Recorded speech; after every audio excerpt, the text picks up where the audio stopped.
welcome back to Everyday Struggle. Nadeska here with Akademiks and Wayno. Good morning, y'all. What's Good morning, just powering through this week, counting down to the holidays. Do you guys have vacation plans for the holidays? Mine is to not do shit. That sounds like a vacation. That's all I have on my agenda. Not going anywhere, none of that. Chilling. I don't go on vacations. You go home usually though, no? That's not a vacation. I gotta shoot a couple of shows. I gotta make these. You know what I mean? This content. Okay. All right, keep making content, These y'all. ducats.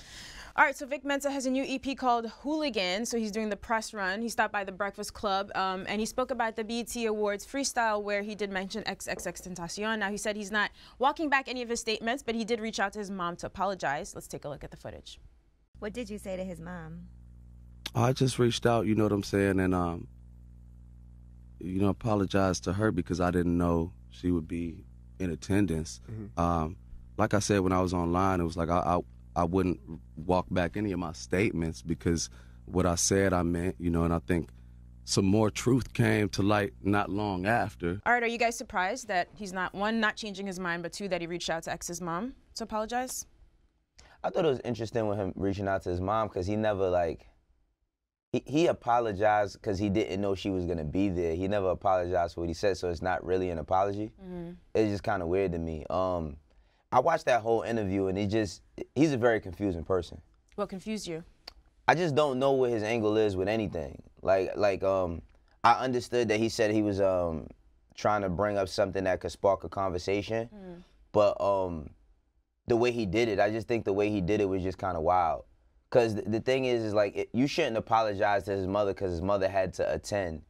You should be apologizing for saying something disrespectful about him. So then do you feel like he should have not even reached out then? Because it doesn't sound like he's sorry for what he said. That's what he said he's saying, not. Yeah, he's saying that he's not sorry. I feel like he could have still had the same conversation about like domestic violence and hip hop without even bringing up X specifically, like, because it's a lot of different cases we have. But he singled that one out, and then he reached out to his mother, but it doesn't make sense. Like, that's what I'm saying. Like, listening to him, he seems like very smart.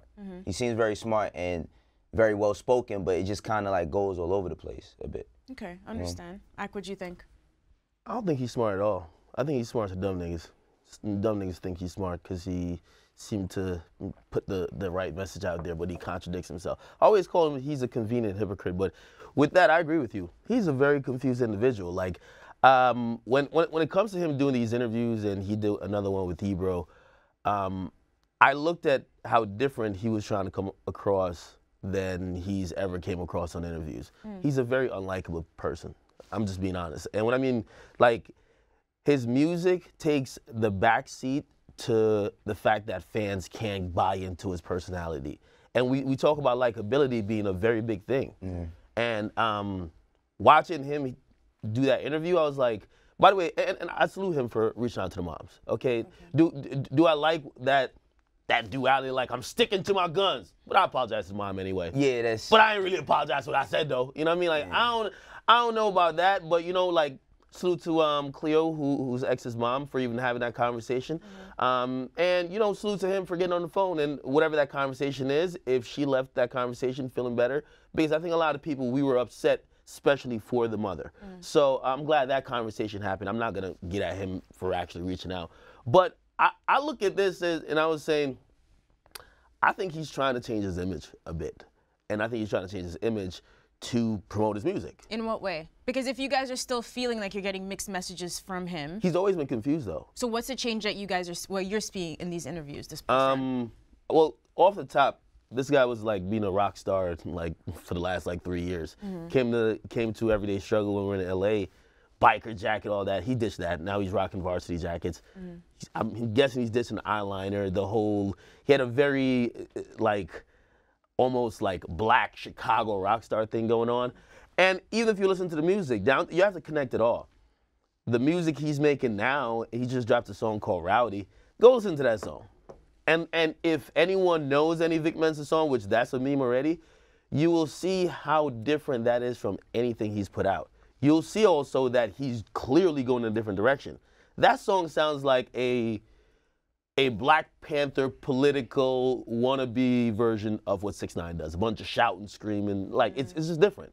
And if you know his music from, you know, a lot of people always say. It's definitely different from his earlier music. Yeah, that people, was like internet tape and all that stuff. I yeah, really the internet tapes. It's changed a lot. A lot of people who do know his music would say from there, he's lost himself a bit. You know, he went the house route a bit, and some people enjoy that, but he lost some people there.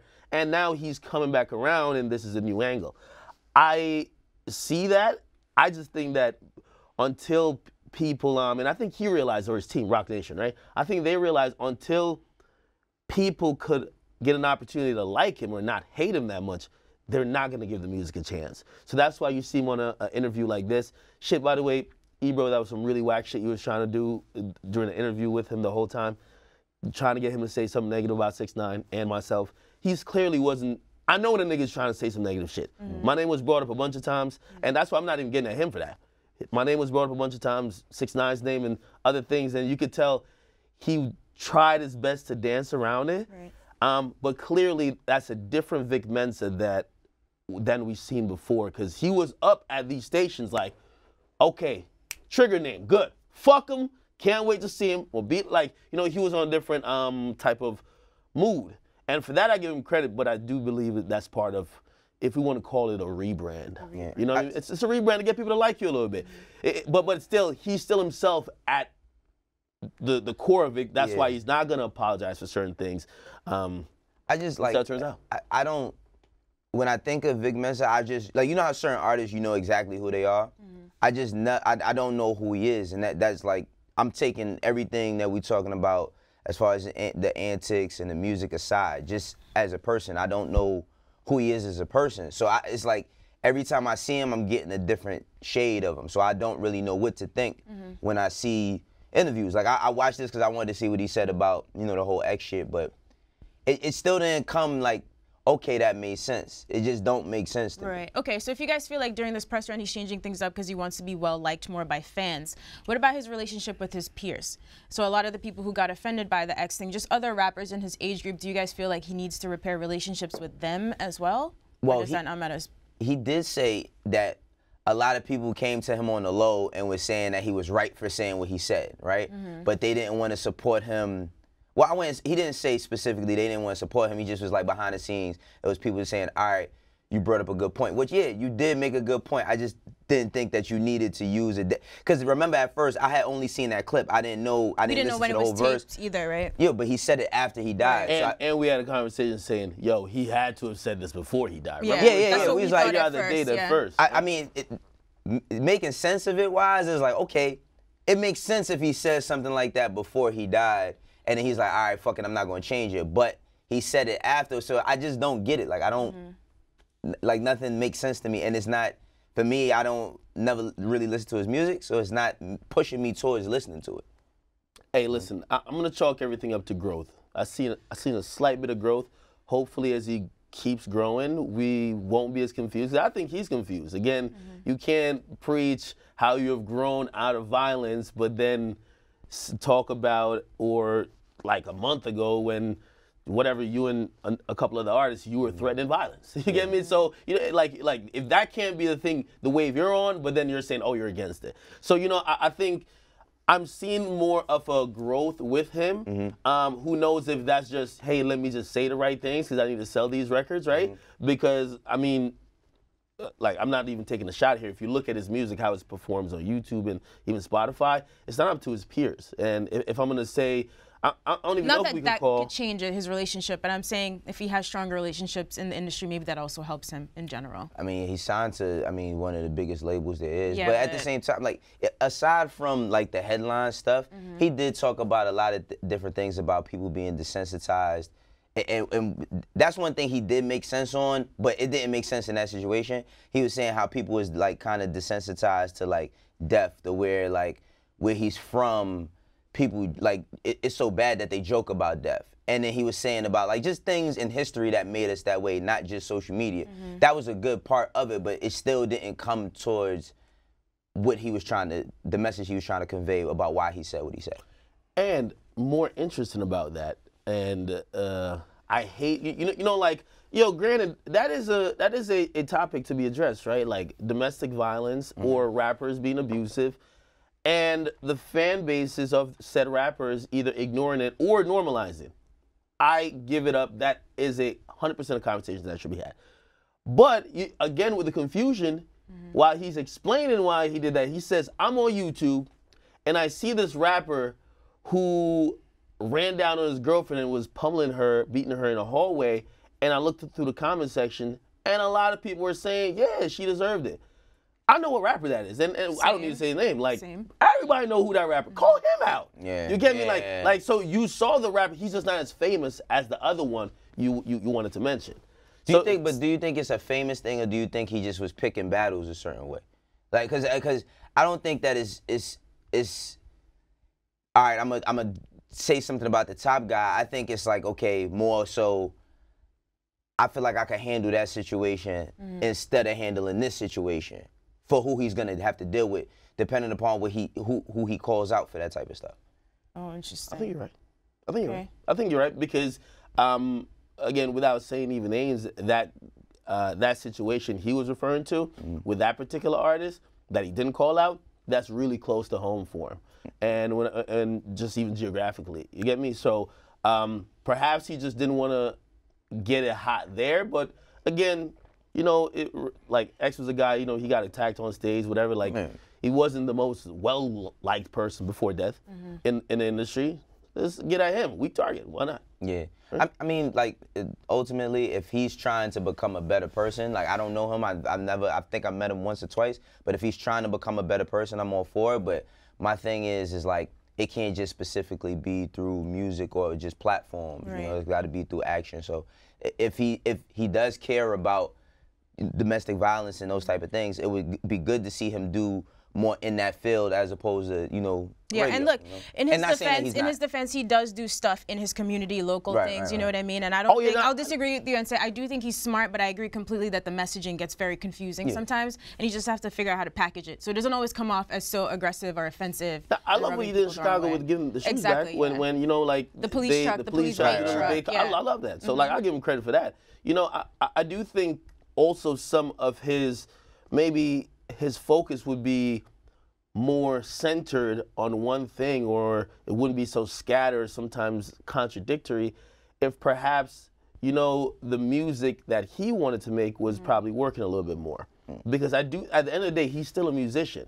Like, again, I was watching an interview and people brought it up, like, he's been this kind of militant, activist type guy through not only music but his actions since day one. But if that isn't the thing that's being supported, you get him trying a record like Empathy, where he's almost like, let me try this dancehall type flow where I'm singing to ladies, and then okay, that's not working, let me show you I'm still that guy from the hood. Like, now he's doing a record like Rowdy, where it looked like it's like the Gummo video except with a bunch of squares, and he's like going in. So again, I think musically he's also trying to figure out what works and probably package that with what he does outside of music.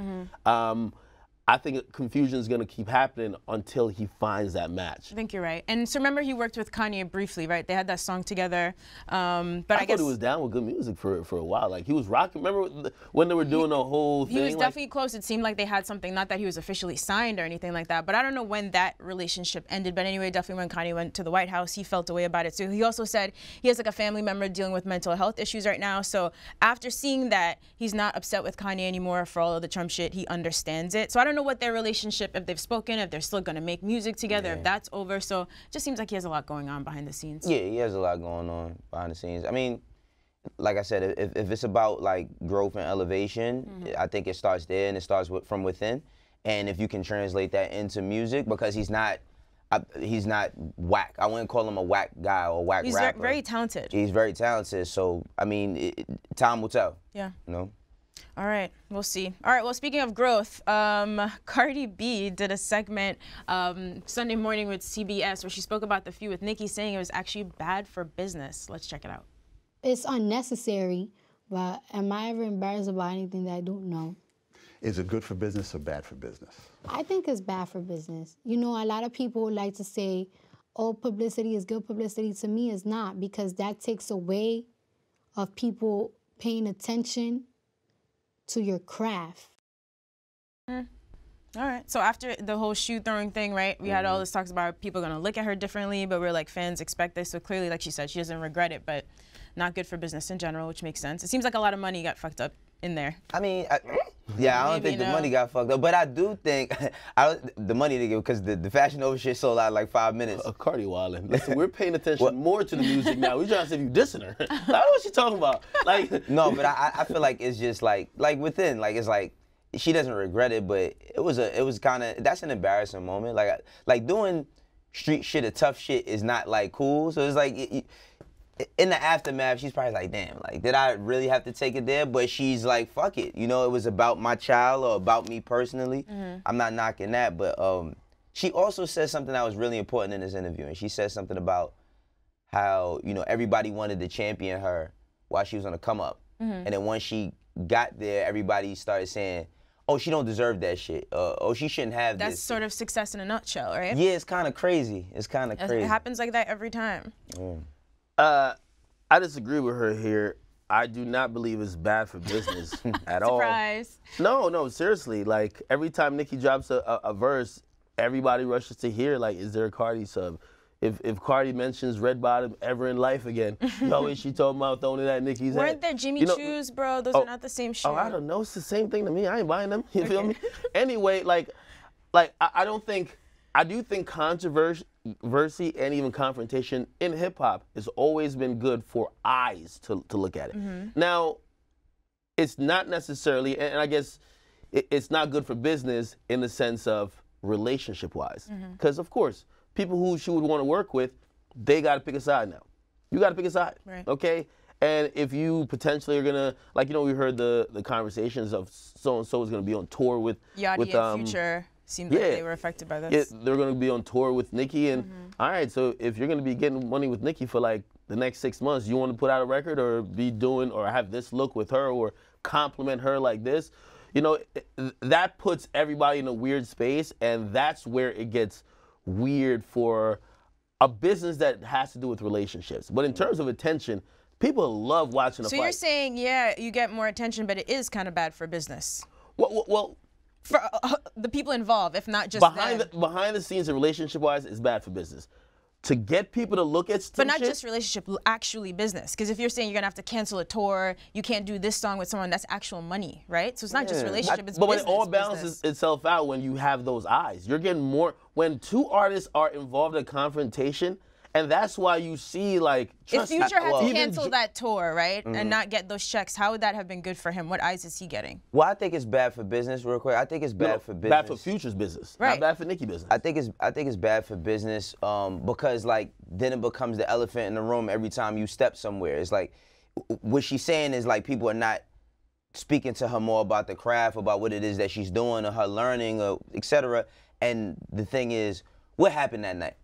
You know, it all because every time she does an interview, like, the premise is, what happened that night? And it could be something she's trying to convey maybe on her next album. She's going through a breakup with her husband, etc. And it's like, what's up with you and Nicki, though?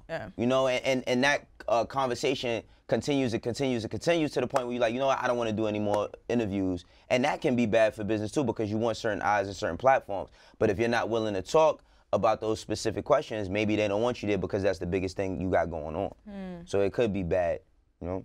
Yeah, all I know is that you love the bullshit. Beef is good for your business, for sure. Yeah, let me tell you this. When two fan bases are like going at it, your fan base gets way more supportive. And I'm just talking about on a fan perspective. Drama's always been good. Again, and I agree, behind the scenes, it makes shit awkward. People got to pick sides. It may fuck up other people's business. And the best promotion a lot of times for artists is when they're involved in these type of things, because you know what? Like, these days, it's almost impossible to separate the bullshit from the music. I feel you, but it all there's flows. also a line, right? Like, we like Tory Lanez and Joyner Lucas beef. You know what I mean? That's fun for everybody. The fans get in on it. But exactly, but when it crosses the line into physical, right, then it's a different conversation. That's what I was about to bring up, because it's like, the drama is cool. Like, okay, the whole Drake and Pusha shit, right? I never with everything that was going on. That was great for Pusha's No, business. it was great for him. I mean, he couldn't get any better promotion than that. I've never seen him get more promotion than that. But I never felt like, oh, when Pusha see Drake or Drake see Pusha, somebody gonna get hands put on him or something. No, I didn't think that, and I didn't want that to happen. But then you see when he, and I don't know, I'm not gonna say that Drake paid somebody. I don't know that. You know what I'm saying? But when you start seeing people throwing shit and motherfuckers jumping up on stage and getting beat up, or however it goes, somebody getting hurt is never good for business. Because if you watch every mob, you know I'm a movie person, any mob movie, whatever, what's the biggest problem? Violence is bad for business, right? So whenever it comes to violence, it's never good. Well, listen, we've seen a lot of feuds that have gone for a while without the violence. Yeah. Drake and Meek, well, there was a little violence. I don't know. Yo, I feel bad for my man Quentin Miller, man. Nobody ever apologized to him. Leave Quentin Miller alone. No, that's my guy. But I feel bad for him. Like, Drake and Meek, they're BFFs, they're on great songs Pusha together. and him are good. But what? No, I'm talking about, I know. I think I don't think he I'm going cares to make anymore. a public call for Meek to make amends with Quentin Miller. I think that's fair. And Drake should apologize to him, too. Meek is busy doing Vogue interviews right now. Listen, He doesn't man, have he doing time for Trevor this. Noah and all types of shit. He is not worried about no Quentin Miller. But the thing about it is, like, he definitely ended up with the short end of the stick, because, like, he's a sacrificial lamb in all of this. Drake got him blackballed, and Meek allegedly got him beat up. Oh, man. Hey, Quentin, we support you forever, just so you know. Right. What else we got? 50 Cent in Cardi's comments? Nope. Let's move on to, let's see if we have quick hits and then a couple of fan questions. Let's do it. So Nicki Minaj apparently has a new boyfriend, and former NFL player Jessie Palmer was reporting about it on Daily Mail TV. He spoke about her new boyfriend allegedly being a registered sex offender, and then made a mention of her brother dealing with his own legal issues, to which Nicki was not entertained. She got on Instagram, say you better have a good lawyer. She basically threatened to sue him and also said he was going to end up in jail. She put that on Twitter, but I don't know that it's easy to get someone locked up for defamation. Yeah, he's not going to jail. Nicki talking that lawyer talk, man. Lawyer lies, talk. Man. What do you have to add, Akademiks? I would say she definitely brought more drama, attention right? to this, yeah, by pointing it out, right? I don't know that a lot of us watch Daily Mail TV. Well, you know, like, I get my daily dose of relationship drama and gossip through the Shade Room and the Baller Alerts and Gossip in the City. Salute to all those Look people. at his face when he No, says of course, that. You're but so no, so annoying. I really watch how people, you know, like, these days, because relationships are public, people have a public opinion about your relationship that happens to be public. So she's dating this individual, don't know too much about him, there's allegations. Clearly she is, I won't say bothered, but she cares enough to respond. And she's responded a couple times online, and clearly she's really, she cares how people are wording certain things about him, or which in turn reflects on her. And clearly when she sees some shit like this, she's upset. Now, I've heard or I've seen people say, this is Nicki having a midlife crisis. This is Nicki having a breakdown. I don't know. I think this is just Nicki having a boyfriend. You feel me? Yeah. I think this is Nicki having a boyfriend. Whoever she picks to be her boyfriend, whether it was a former serial killer or whatever, is... I'm serious. Like, it's on her. You get me? You always have to pick the most extreme examples. The thing which is the elephant in the room here, to be fair and not to like just dance around this conversation, is that there has been, and that's why you're seeing this, I don't know, was this Daily Mail or was it Daily ESPN? Mail. Okay, Daily Mail, okay. The growing like consensus or talk or water cooler talk, whatever, about Nicki is that she, despite her message either through her music or even when she speaks about uplifting women, she's standing next to hella problematic niggas, okay? And I think people are seeing that and they're seeing it as like, yo, that's hypocritical. You get me? Which honestly, that's an honest critique. That's an honest critique. Now, in her defense, she's looking like, so what? I made music with a nigga. What's the problem? Right? Why are you singling me out? Okay? Like people are mad that she made music with 6ix9ine. Right. Other niggas made music with 6ix9ine. Well, why are you singling me out, right? Is it because I'm a woman? Which I also get that too. And then when it comes to like her relationships, like, yo, this is my shit. Let me live. You get me? I shouldn't have to be having to justify this person's whatever. But if I like this person, why are you telling me who I should like for whatever reason? Yeah. I think she has a point with that too. But I don't think it means all the critics or whoever should be silenced about why they're saying it, because Nicki has I mean, I think that's the thing, right? So she doesn't respond well to criticism, but when you're as public facing as her, people are just going to continue taking shots. So what do you do? The more you respond to it, I feel like... careful, because everything, we're not analyzing her reaction to this as, okay, this is just a reaction. We're like tagging it with 30 different things. Yo, she cussed out Baby Stormy. Yo, she got at Travis Scott. She got at, like, so she got at Leo. Like, we're bringing so much stuff into this while analyzing this. Like, the easiest thing to say is that, look, she's going through a midlife crisis. Look, she's like losing it. And I don't think that's the case. Well, I said, earlier before, like before she dropped the album, I was saying that she was having like somewhat of a meltdown, right? And honestly, I wouldn't say I would take that back, but I feel like what's fucked up is that people believe that celebrities have so much money and so much fame that they can't have any feelings. And sometimes people's feelings get hurt.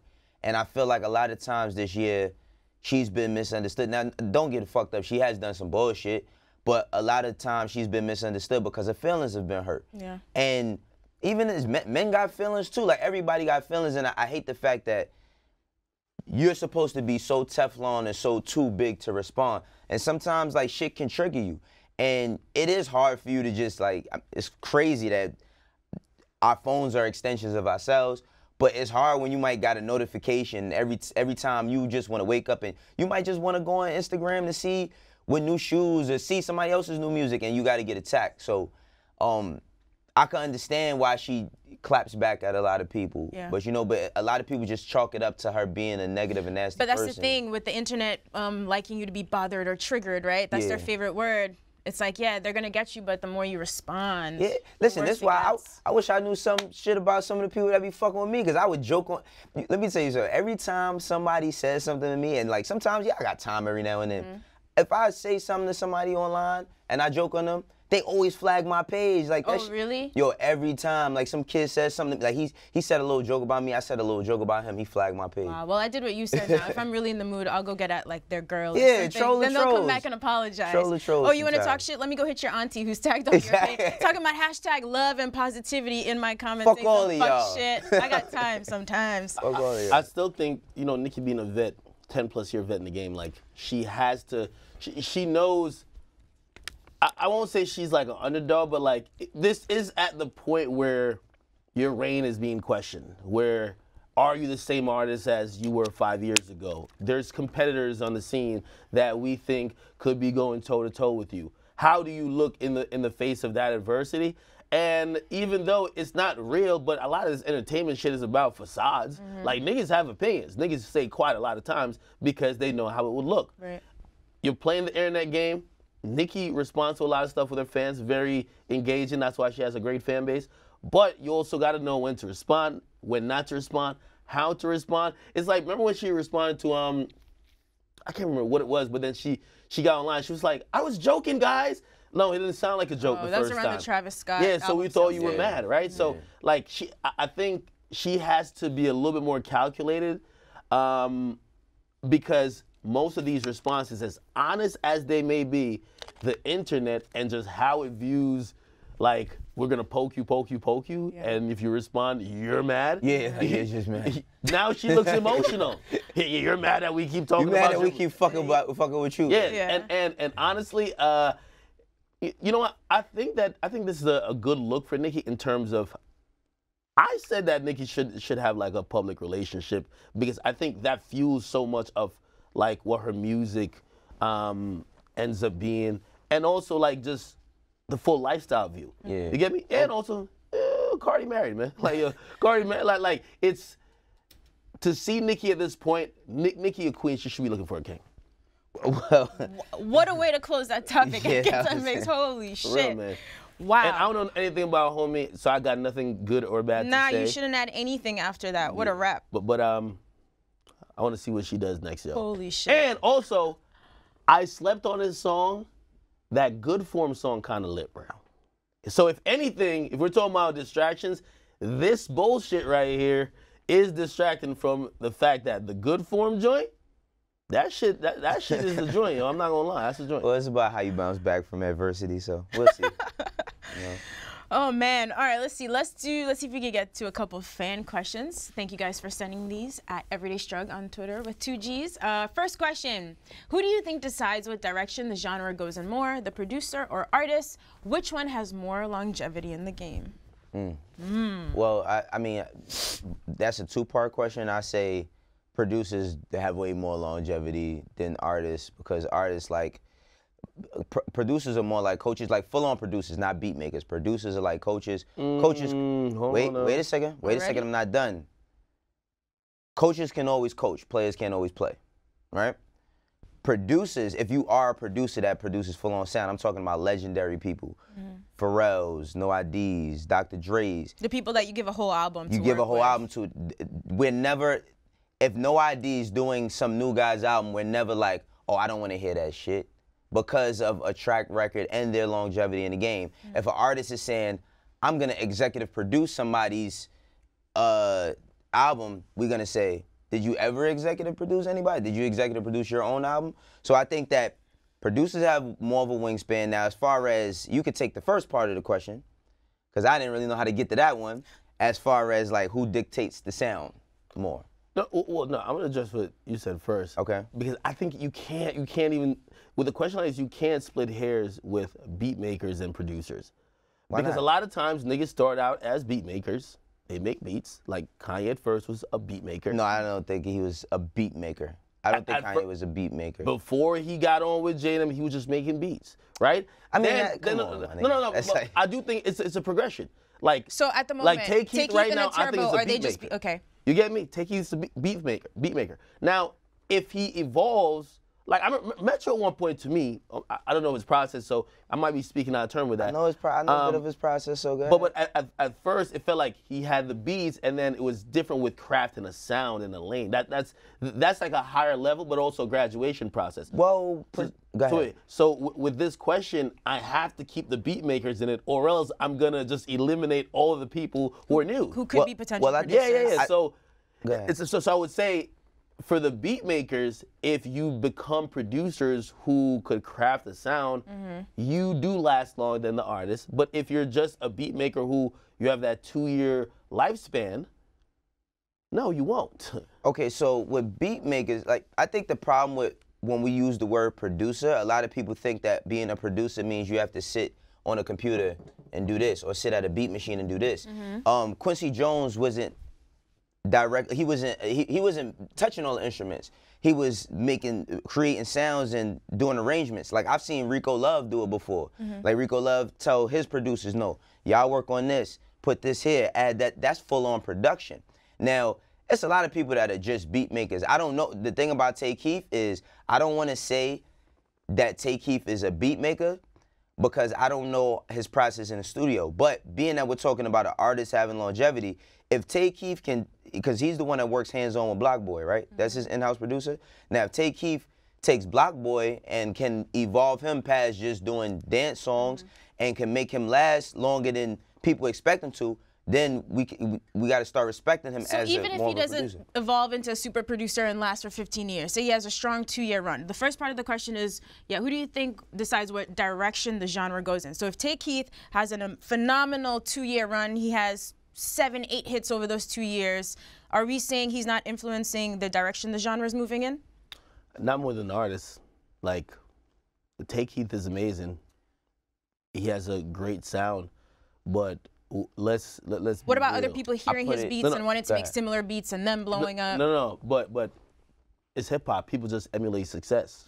Like, people don't care about sound. I wouldn't say it's necessarily they're emulating sound. They emulate what sounds like success. So when you get a Drake that messes with your beats, when people see that Block Boy is coming with these records that are hitting, you get me? Yeah, people emulate that. So I would say it's still the artist, because Take Heath could have those beats. You get the wrong artist on those tracks, like, no matter how hot the beat is, it's not going nowhere. Well, I look at it as both. I look at it as on both, and I think that's predicated on where your goals are at, because I take it all the way back to Eric B and Rakim. Okay. Producer, artist, right? Locked in, they create, they do shit that lasts forever, right? Large Professor, Nas, Ski and Jay-Z. What about even recently? Let's talk about Drake and 40, right? Drake so we and talked 40. about how he changed the landscape of music with the singing, rapping. But if he had no 40, who's a big part of his sound, would that be a different? If the clips don't have, if Pusha T don't have, and the clips don't have a Pharrell in the beginning of their career that crafts a sound. Now people was messing with the Neptune sound, right? But when they did grinding and shit like that, that took a turn. You know what I mean? Like because of that, you got What Happened to That Boy, those type of records. So I think that it's on both parties, and it's more about the direction of where both of you want to go. Some artists is just like, yo, I want to fuck with you until I can get to a certain level, and then I can start working with other producers. And if you're around, you're around. Other people like a Drake stays loyal to his guy, and even when somebody else produces on a Drake record, 40 will still come through an EP, he's still the project, make sure everything is in. Exactly. I'll throw one even better. If we're talking about who crafts the sound, fuck the artist and the producer. It's the engineer. Travis Scott don't have that voice if it's not for the engineer. Fetty voice ain't like that on the record. It's not for the engineer. Most of these niggas, what we consider their sounds, not for the engineer. 40, great producer, great engineer too.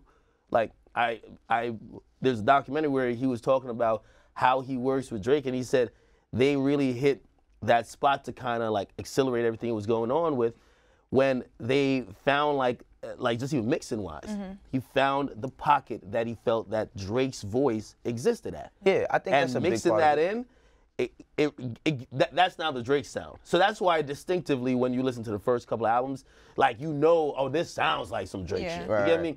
You know how he's gonna come in on the record. The engineers, I feel like nowadays are the most underrated people. Most of these niggas got auto-tune on. Like I mean, most of them. I mean, most engineers. It's always been an engineer thing, but I think that it's all about what type of artist you want to be. Because some artists look at one engineers, all engineers, and some artists like Meek just did his interview, and he was like, you know, my man Cruz. I met him one time. He was an engineer for me, and he been with me ever since. So I think that depending on where you're trying to go, and that's a big thing, you bringing up the engineer, because I feel like if you have a person who's a producer, a real on producer, a great artist, and a great engineer, you can still work with all types of people and bring them into the core thing, but it's about your direction more than anything. Right. So that question is not really gonna apply for every artist, because now we got so many fucking artists, so many producers, or so many beat makers. I think it's about like that three-headed monster: engineer, producer, and artist, and where the direction goes. Yeah, you just gotta keep the engineer in that conversation. Absolutely, because absolutely. You know, Nicki's presence on a record, nothing Nicki puts out, no matter who she's collabing with, it got to go through her engineer. You get me? Like with most notorious big artists, like you want your sound. Your sound is dictated by how you usually record, how you usually sound. You don't want your shit sound like, you know, like people. There was like this little meme about Nav on Yosemite. Is I'm gonna say it right? Yosemite? Whatever that is. Yeah, Yosemite. Yosemite, right? Yeah. And like you used to call it Yosemite before. That's how I used to call it. But yeah, so like when his voice initially came in, like on the first album version, it was low and shit, and like people, they were like, yo, it sounded very different from what Nav like usually sounds like. And they put out another version real quick and they corrected all that. But like, again, I'm just talking about distinctive sounds. Pushing sounds though, I think that's predicated on success. People follow the money, people follow, like you could have a hot sound, because sometimes you'll realize a motherfucker will be making some shit and people don't just all emulate it or say, oh, that's the thing we all need to make until it works for like 2 big hits. Like Mustard was making kind of those Mustard type beats. Like that's why remember Mustard popped off during his run? People found songs that he released a year back and saying, oh shit, he did this one too like a year back. It's also hot, but now we're all on the sound. Let's all like gravitate to either knocking off the sound or hitting them up to try to get that sound. That's interesting, because it's like, that's how Iggy Fancy got made. Right, you see how like the success that Bobby Shmurda had with Hot Nigga, and then Young M.A. with Ooh, which was like kind of formatted the same way, where it was just like one long verse, no hook, and every part of the song had moments in it. And I'm just like, damn, a lot of like more artists could have from New York probably could have did records like that and didn't. You know what I'm saying? Like they didn't jump on that wave. Like I feel like that could have been like one of the next waves, and I feel like it still can, depending on the type of record. But think about having a big hit record with no hook. Yeah. And put like this, in terms of sound, look at, that's why I said the artist and success does determine that. New York lacked a sound for a while. And you got the pockets of Bobby Shmurda. Of course, you have the Frenches. You know, Nicki's been around, but like we're talking about like let's say the up and coming, the new sound, right? So like the Shmurda sound. 6ix9ine is about to get mentioned any minute now. No, he doesn't know what to So Shmurda had a sound, right? And then look at A Boogie. I think A Boogie sounds a new New York sound. Absolutely. I like Lil TJ. Lil TJ sounds like A Boogie. There's this other guy I just heard of. He sound like A Boogie.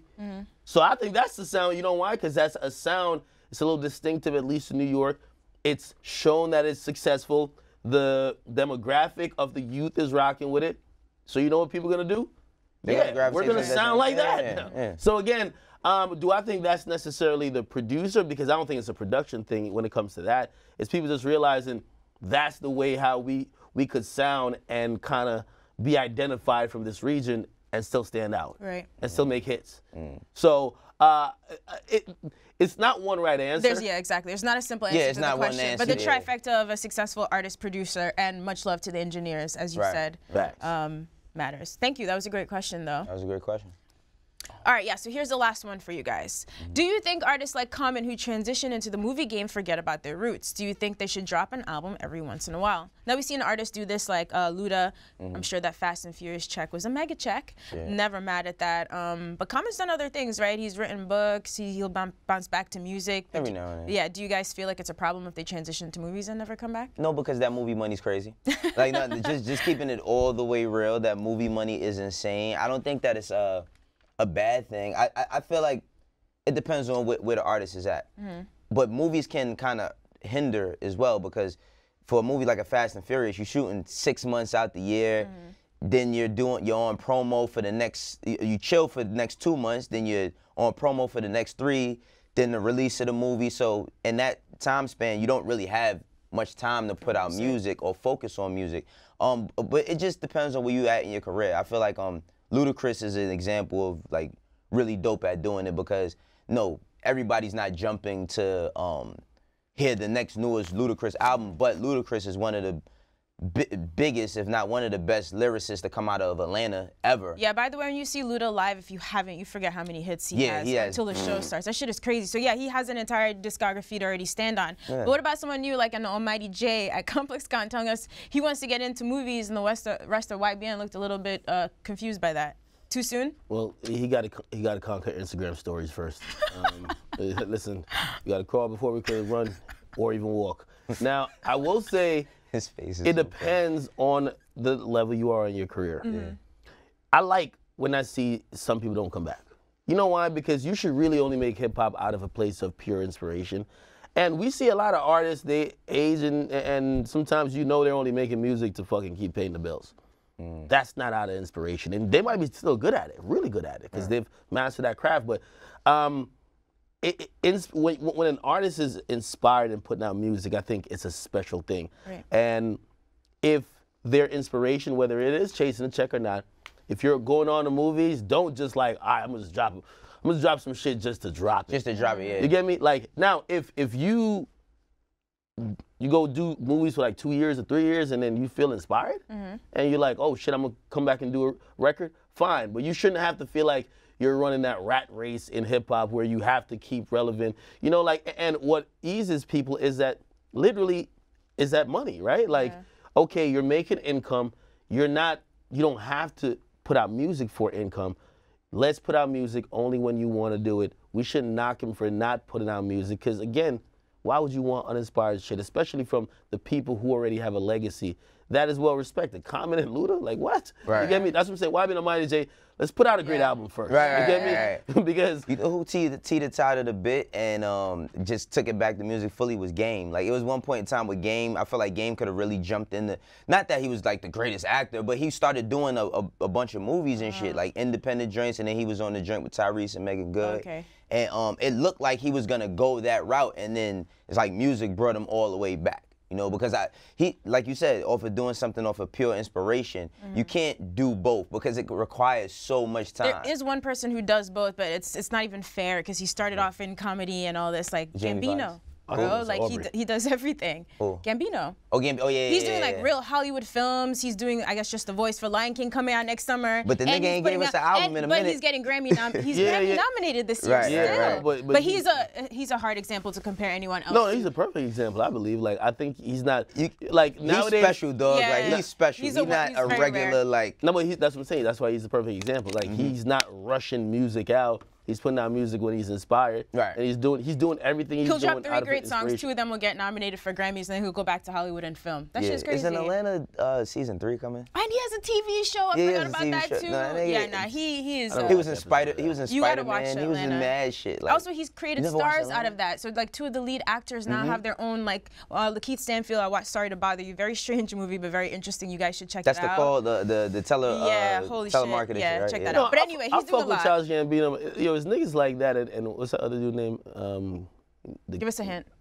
The dude. Key and Peele? Yeah, but the you talking about Jordan, Jordan Peele. I look at those dudes not Peele, what am I saying? and I look how creative they are, and like shit, you know, that's what it fuels me. Does it? So then you should watch Atlanta.